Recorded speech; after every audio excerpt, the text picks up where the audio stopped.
25 years old, by myself, I bought my first home. I was super geeked out and broke. 10 years later, I had 3 properties. I'm only telling you that to hopefully motivate you to have your first home. Now, granted, we might have different circumstances and it might take you a little bit longer. I think you need to tell yourself, I can buy a home. I can buy a home. I can buy a home. I can buy a home. I am gonna buy a home. I'm gonna buy a home.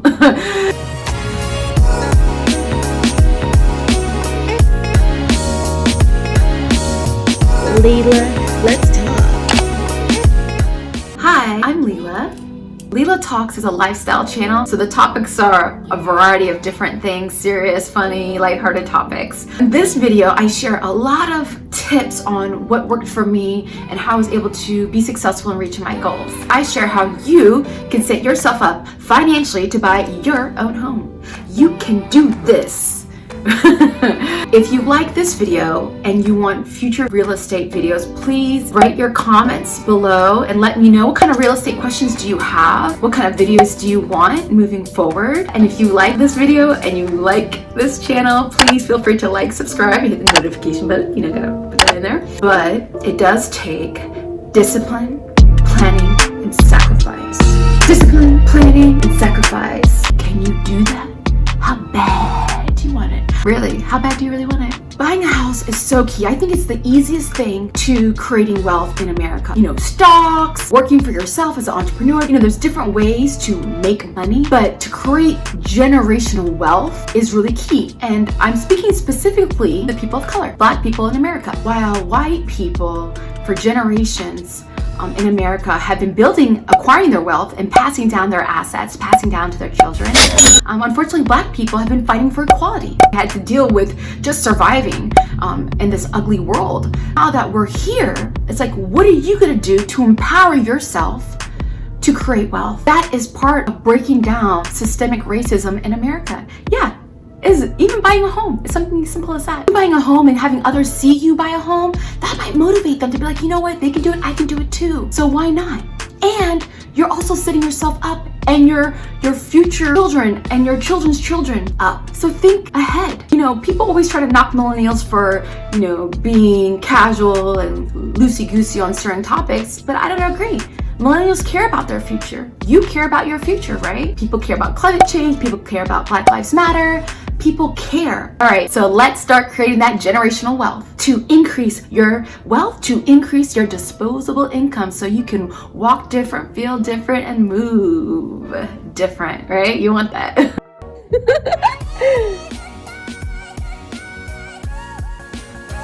Full disclaimer, I am an average person just trying to do what I gotta do to set myself up for success. So I am not a real estate agent. I don't work for a bank. I'm not a mortgage lender. I'm not a credit expert. I'm none of those things. But I do want to share with you some of the steps that I took that I think were pretty successful in helping me buy my first home and additional ones thereafter. You might want to grab a pen and paper because I'm going to drop so many different nuggets that I want you to really capture them. So that's just like a friendly suggestion. That's like my first tip for you today. I want to buy a house. How would I buy? I have no money. I do like my apartment. It is like super cute. But I am tired of paying for rent. It's so expensive.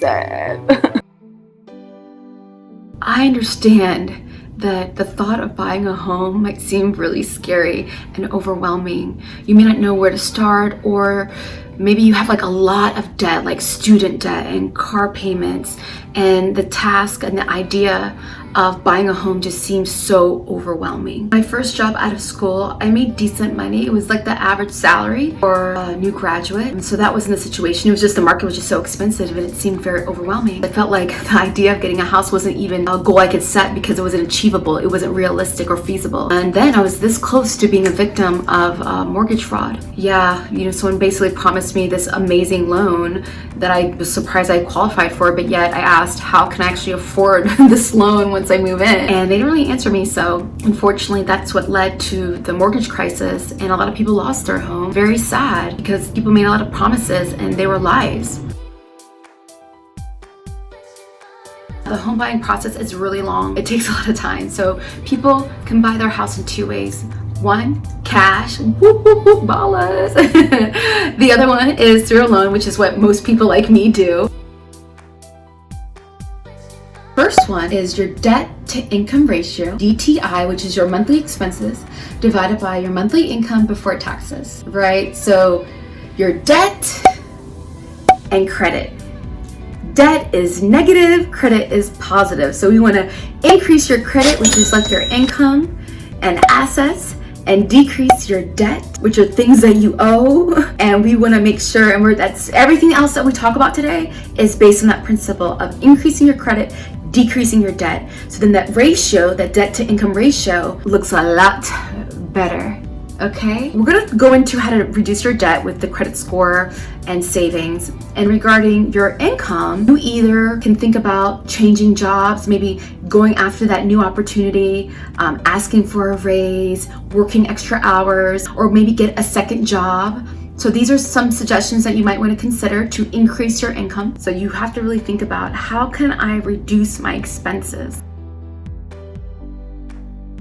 The next thing we're going to talk about is your credit score. So your credit score basically shows how good are you at your debt, managing your debt. Do you pay things on time? Are you delinquent? Do you pay late?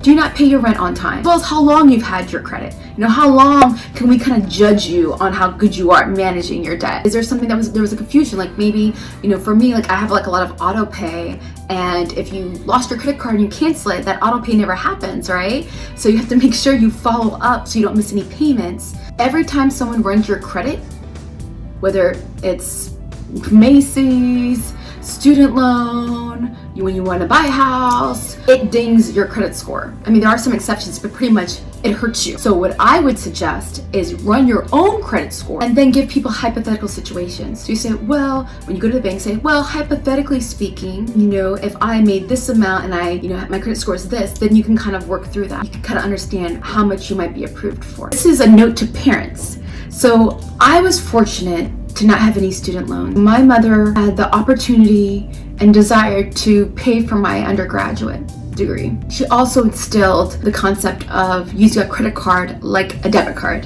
That's another thing to think about, okay? If you're a parent, I highly recommend that you do a few things for your child. One is add them as a secondary card holder or authorizer on your credit card.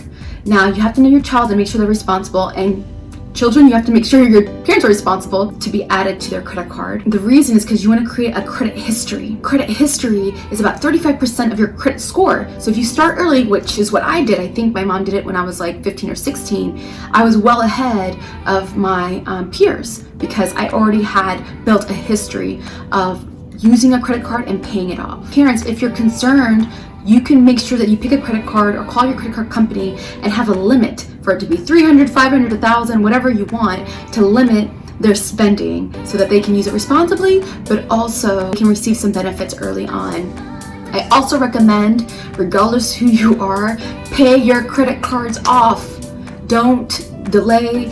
Think of them changing that mindset of money, right? Think of it as, okay, this is not a credit card. This is a card that will allow me to build credit, right? That's different. And what I mean is, don't see it as, okay, yeah, I can get whatever I want and accrue all this debt. No, treat it as a debit card. If you don't have the money in the bank, then don't buy it. No, no, no, no, no, no, no, no, no, like an NBA player. Don't have too many credit cards.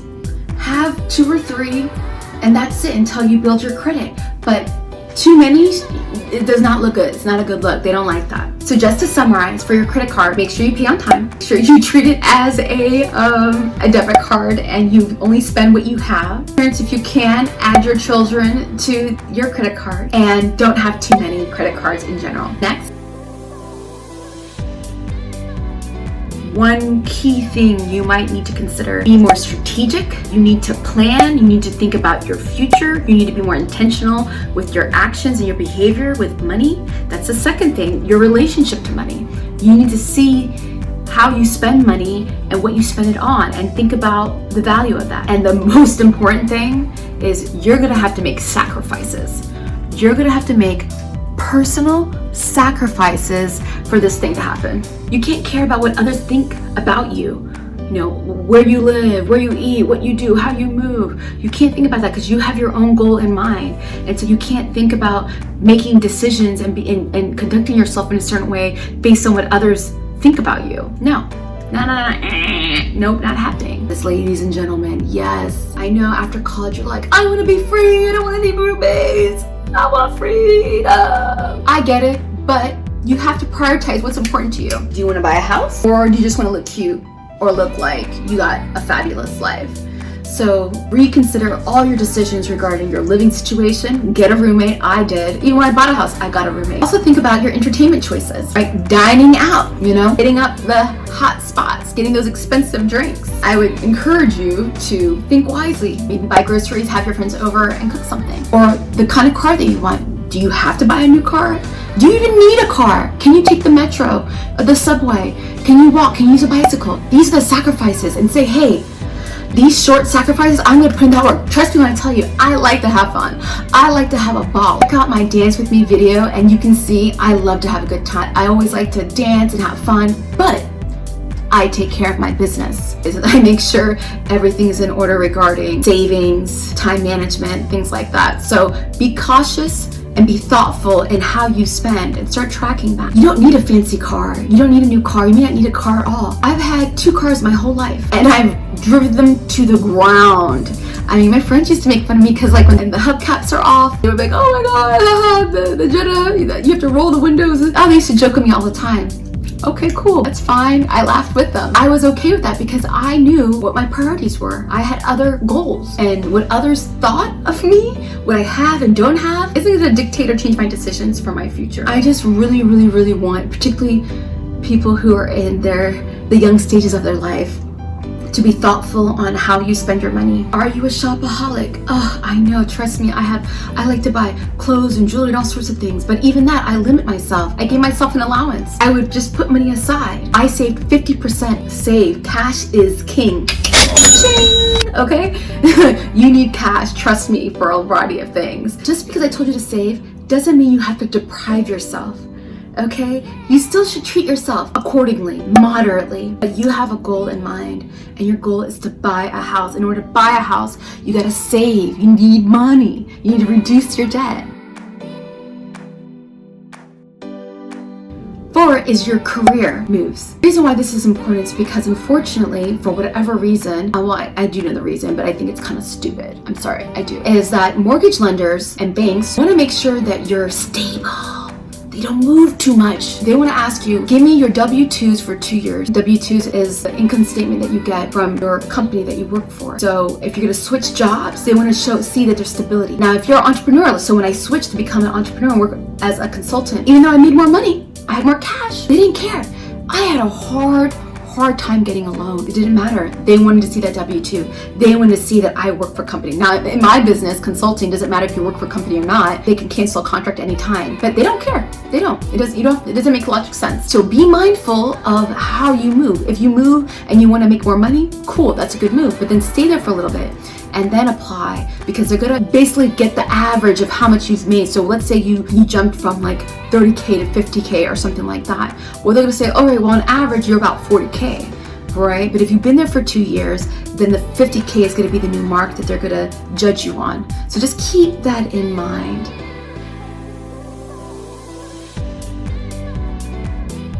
Call to action for you is 2 things. 1, develop a plan for your savings goals. Think of daily, monthly, yearly goals and try to stay focused on that. Try to stay diligent. And if you need to have it, the second tip is to create a vision board. A vision board is, cutting out pictures or magazines and putting it on a poster and looking at it near your door or near like your bathroom mirror, and it's something that you visualize that you want. So if you visualize wanting a house, put the house that you want, put the year that you want, put the colors that you want. Think about how you want to decorate it, let your mind explore, and that will help you get there because it will constantly be a reminder. So whether you want to visually see your vision board, if you want to write down, if you have a journal about what you want and what you're asking, and in your prayers and your meditation, do that. So who wants to make this move? Put in the comments, I'm just curious, write in the comments below, who is ready to buy a house now? And what are some of the questions that you have? I'm just curious. I'm here to help you. So I want everyone to buy a house. I want everyone who's watching this, I want you to buy a house. I want that for you. You get so many benefits. I've been able to refinance my house and pay for my master's degree. I've been able to buy a car. There's so many things that I was able to do based on the equity that I received from my first home, which allowed me to buy all these other homes.